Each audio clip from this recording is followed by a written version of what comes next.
Hi, my name is Peter Turkstra, owner and CEO of Turkstra Lumber and Turkstra Industries.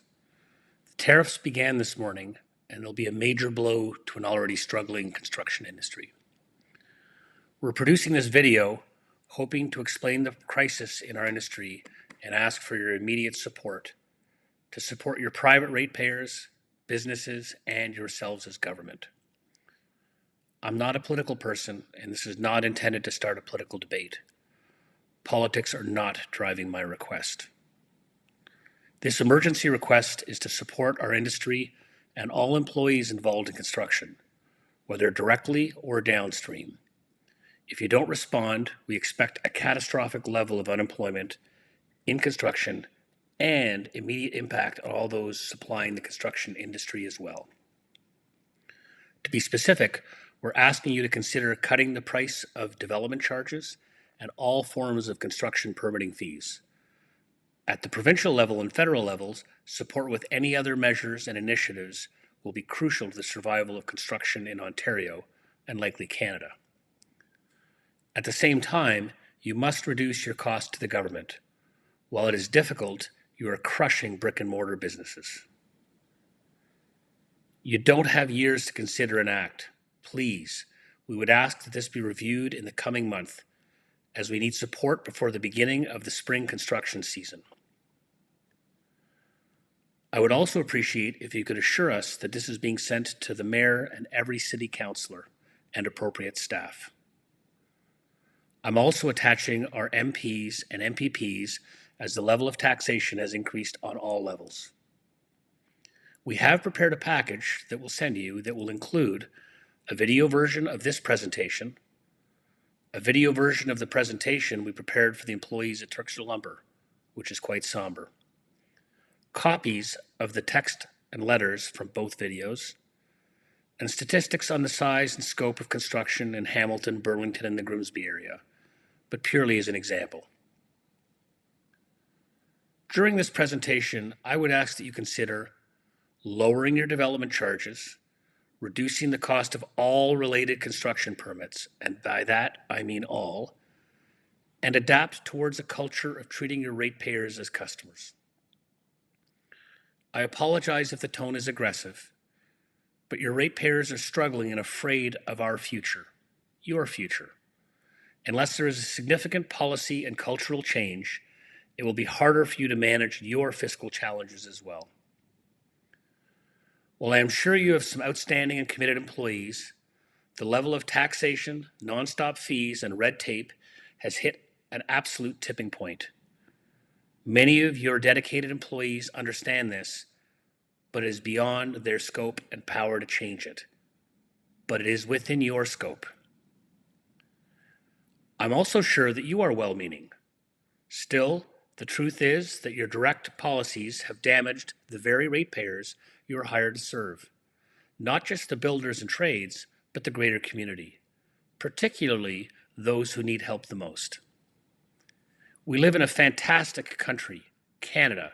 Still, the general trend of municipal governance seems to have shifted from serving ratepayers, businesses, and customers to ballooning expenditures without a notion at all of fiscal responsibility and accountability. Municipalities have taxed and tariffed construction directly and indirectly. The result is that you are in the process of killing the goose. I repeat, killing the goose, the industry that creates employment, provides for families, and supports the communities where people live, work, and shop. Obviously, this is very sad, and the impact is lower employment on all levels.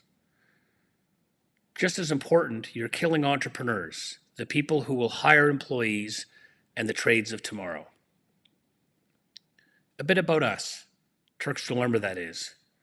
I'm the CEO and third generation owner of a 70-plus-year-old business, and I'm grateful. With a head office in Hamilton, we operate lumber yards with 11 branches, manufacturing plants, a specialty trim and door division, and an industrial division. We also have over 300 employees and families that depend on our continued success. And yes, we are Canadian. Also, we're debt-free. So if we are suffering, you can imagine what is happening to those with higher debt loads. It must be awful. We're asking you to consider actions, ones you can actually take. We're contacting you as a situation in the construction industry has reached a point which is horrible, and you need to take immediate action. We've attached a copy of a video that I had to make for our employees, briefing them and promising to protect their jobs for a period of time. But the truth is, the damage to our industry will continue unless the situation changes.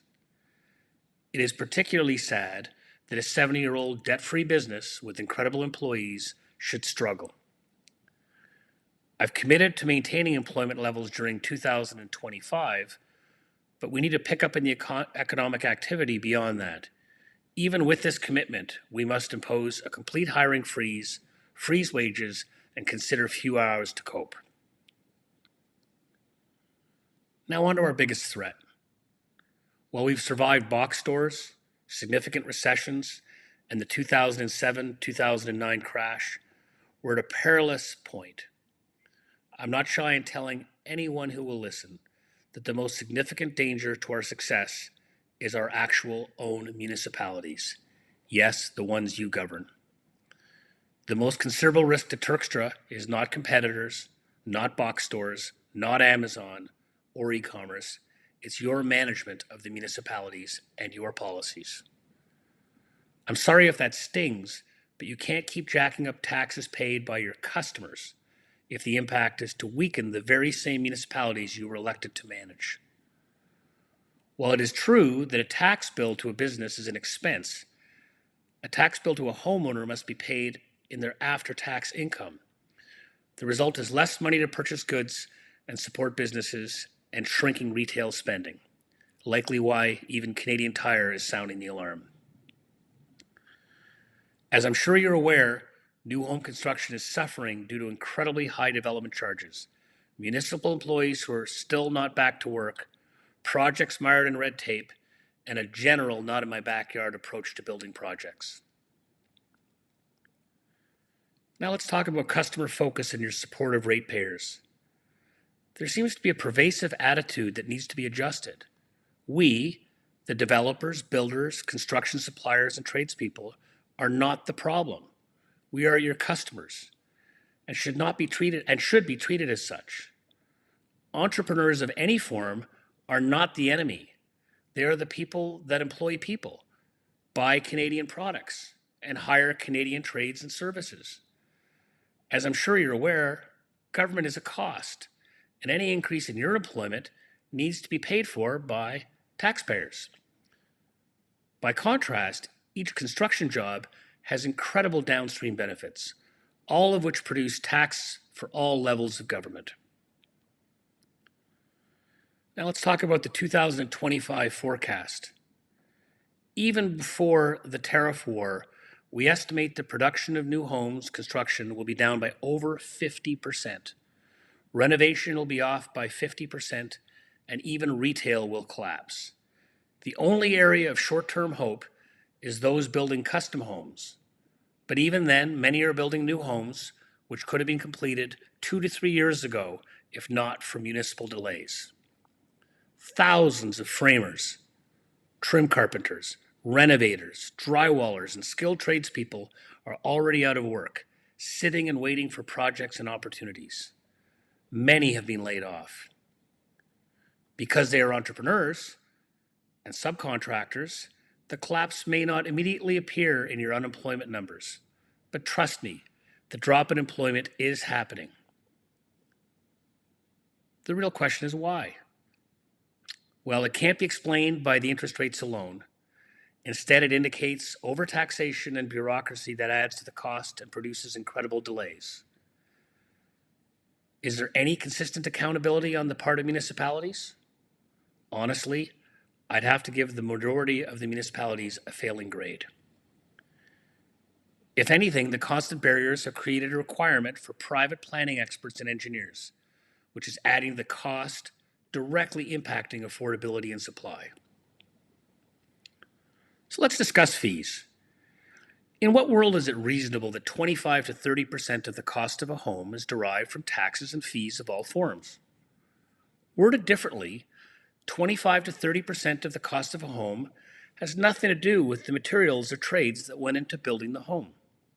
Simply the development charges, fees, and non-stop, bureaucracy.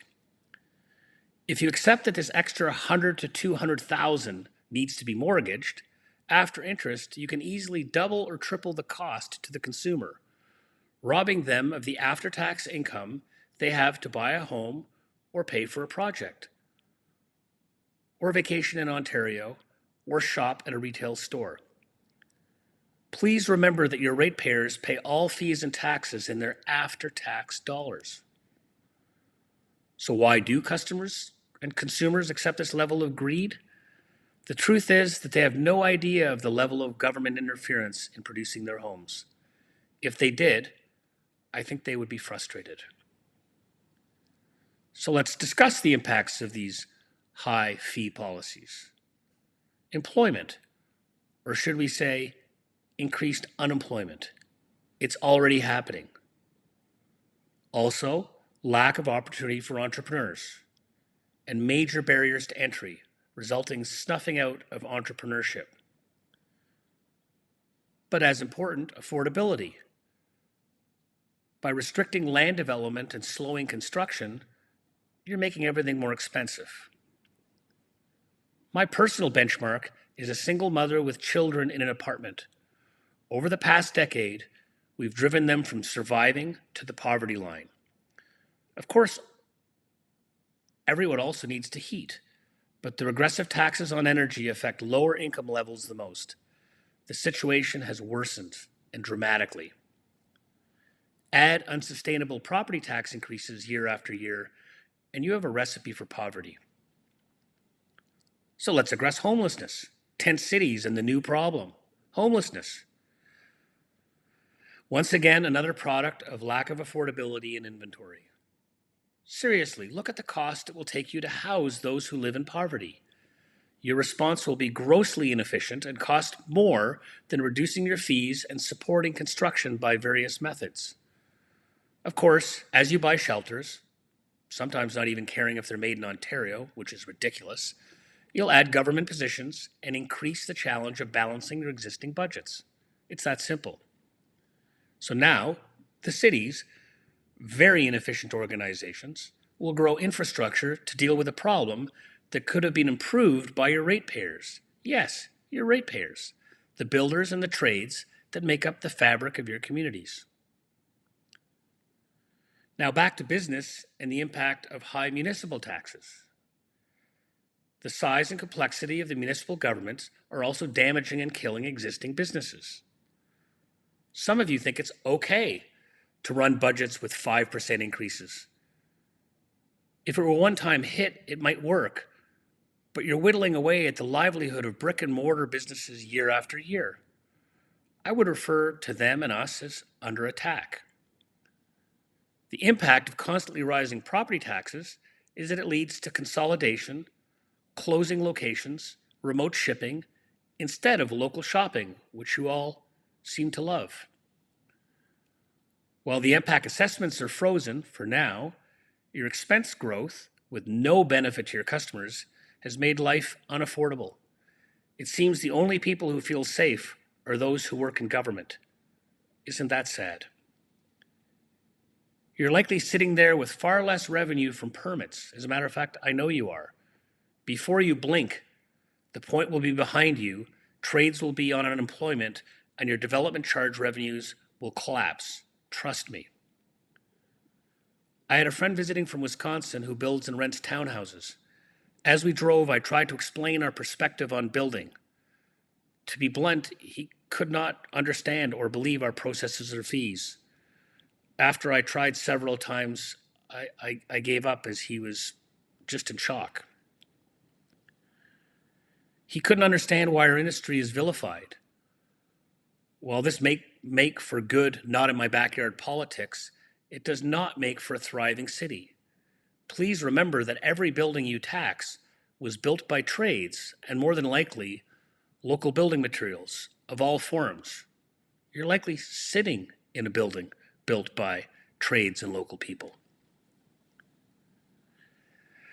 Well, let's talk about the construction industry and the upside, because there is some. You need to act quickly and consider how to help.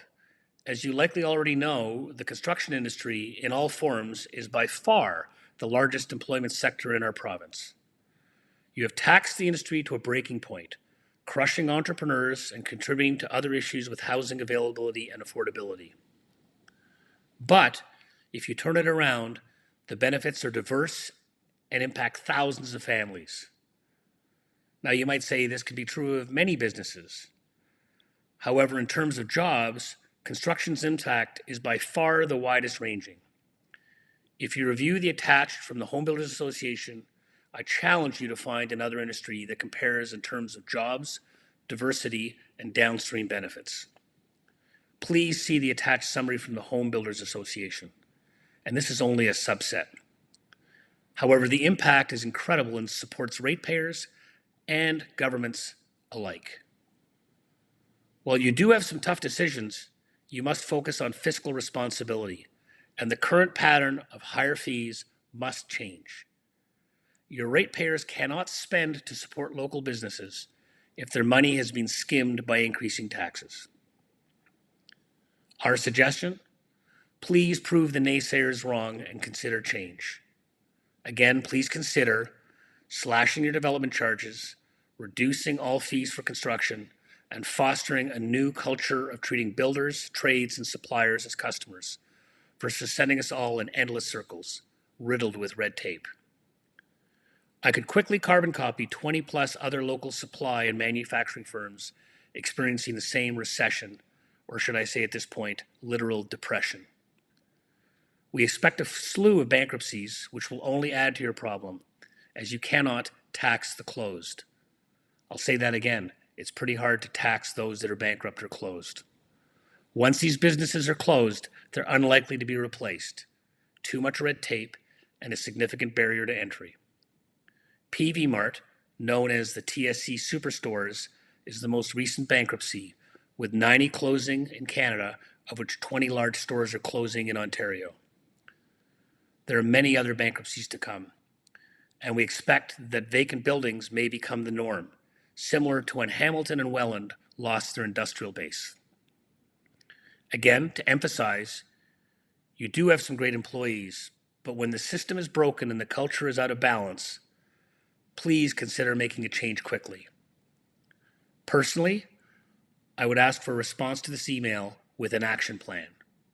Also, please feel free to pick up the phone and call me anytime at 905-977-0656. All of this will be in the hard copy that we will provide separately. With respect, I thank you for taking the time to listen to me, and I'm begging you to ask. Peter.